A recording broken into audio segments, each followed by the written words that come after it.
This has been a camera I was excited to test out ever since it was announced, especially being a fan of the L-Mount Alliance and having Leica cameras, Panasonic cameras, Sigma cameras, and glass as well. So here we have it, the Blackmagic Cinema 6K full frame, part of the L-Mount Alliance.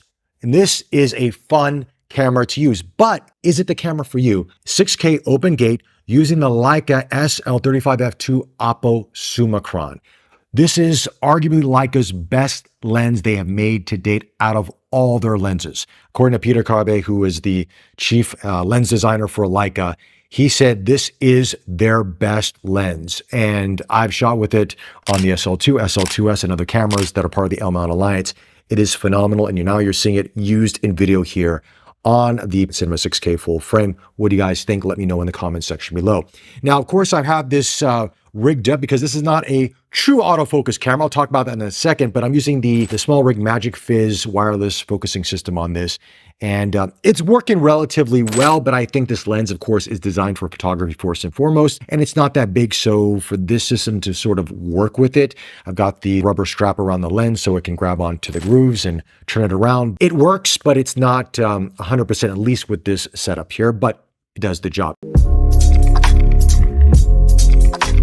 I've been a big fan of Blackmagic's Pocket Cinema series for a number of years, and I tried the 4K back in the day. I found the image quality very beautiful. For me at that time, learning more about this cinema world, something that I necessarily wouldn't use a lot. I appreciated what Blackmagic was doing with it, especially for the price point, the image, what that camera was putting out was fantastic. Now, to 2023, we now finally have a full frame sensor on a Blackmagic Cinema series, which is awesome. Now, a lot of people are saying that this sensor is the same sensor that is used in the Panasonic S1H. And if you're looking at the specs, it makes sense because spec to spec, they're almost very, very similar. Now, one of the attributes of this camera is that it has that optical low pass filter. So it does reduce that moire that you're going to find on clothing, and it does soften the image a little bit more, makes it a little bit more cinematic in my personal opinion. Now, with that filter means that you do not have an internal ND filter like the 6K Pro. Some people like that. Some people don't like that. To each their own. I am in two camps. I like having an internal ND filter on a camera system. It makes it a lot easier, something less to carry, less to drop. It just works better for me. I also appreciate having an optical low pass filter because it does soften the image a little bit. So if you're going to be shooting people that maybe don't have the best skin, or you don't want something that's so harsh looking, it's too sharp looking, it's going to look a lot better. Outside of that, though, let's talk about the body design on this camera. It is very reminiscent of the previous Pocket Cinema cameras out there. But one thing I appreciate about the body of this is that it is larger and it makes stabilization a lot easier because there is no IBIS system inside this camera. So with that, you're having a little bit heavier of a camera does make it easier if you're going to be going handheld throughout this. Now, if you're going to be using a gimbal, you don't necessarily need to worry about that. You probably want a smaller camera because you don't want that extra weight or that extra width on a gimbal. But another attribute that I really like about this is the flip out display that we've got on this. It is a beautiful big display. You can see all your information on there. It's clear. The touch interface is intuitive. It's very easy to use. It is such a joy to have, especially coming from the Pocket Cinema 4K that I tried, years ago. And also I've got the EVF on top of this thing, which I would highly recommend getting this EVF. Now, the magnification isn't that great inside of it, and it's hard for me to sort of replicate it for this video. It's not as ideal as I want it to be. It's not like a 1-to-1. It definitely does the job, and it definitely helps out. And I would say it is an accessory that I would highly, highly recommend. Outside of that, let's talk about battery life on this camera system. And it's pretty decent. It's not going to win any awards, let's put it that way. But it surprised me at how well it held battery life compared to what I used on the Pocket Cinema 4K, which I found out to just burn out really, really fast. This did really well, especially when I was testing the camera out behind the scenes of this Tochu Opera, shooting a variety of different clips, which I'll show you some samples of right here.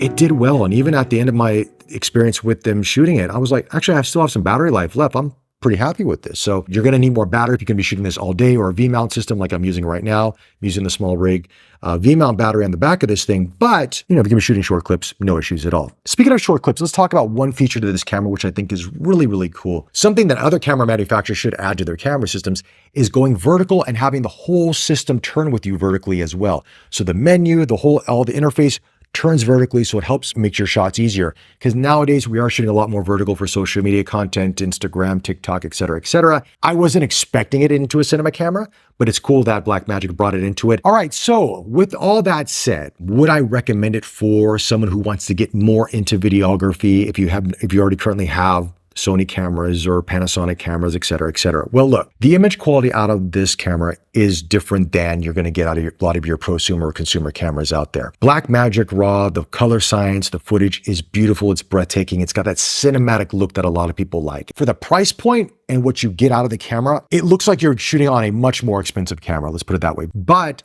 it doesn't have that autofocusing that we're used to having out of the consumer cameras. That was the one question they asked me. L-Mount full frame, does that have autofocus? You can touch on the screen and it will focus on a subject, but if you're looking for continuous autofocus, no, it's not that system. Very reminiscent of the previous Blackmagic Pocket Cinema cameras. Unfortunately, it is what it is. You're going to be doing manual focus anyway or using a system like this. Being part of the L-Mount Alliance, now there is a bevy of lenses at your disposal. Of course, you can adapt and use any sort of cinema lens. Even just using the L-Mount lenses from Panasonic, they're 24 to 70 f2.8, they're 51.4, even the Leica SL Oppo Summicrons, or even their 51.4 Summilux. I mean, there's so many great lenses. Even Sigma got fantastic lenses for this system that are small, compact, lightweight. It does make it a very viable kind of run and gun cinema camera out there for those who want to invest into it. Again, it's no ProRes in this, only Blackmagic RAW, so obviously DaVinci Resolve would be the editor of choice. If you're not used to that, you can, of course, use Blackmagic RAW with other systems out there, but I have thoroughly enjoyed using this camera. Would I pick this up? Maybe if I have someone to help me shoot once in a while, especially for those special videos, yes, I would. But if I'm just shooting all my content on my own and I'm running and gunning and I need that autofocus, it would be a hard camera for me to use daily. But for those special needs, why not? It's like having medium format, right? You're not going to shoot it every day, but when you want that special photo with high resolution and that medium format look, you bring out the medium format camera. That's how I look at this Cinema 6K full frame. It will definitely deliver. Anyway, guys, those are my thoughts on this camera system. Let me know your thoughts in the comment section below. Thank you for the support. If you can like this video, hit that subscribe button, hit that notification bell. More content coming your way, and I will chat to you guys very, very soon. Take care.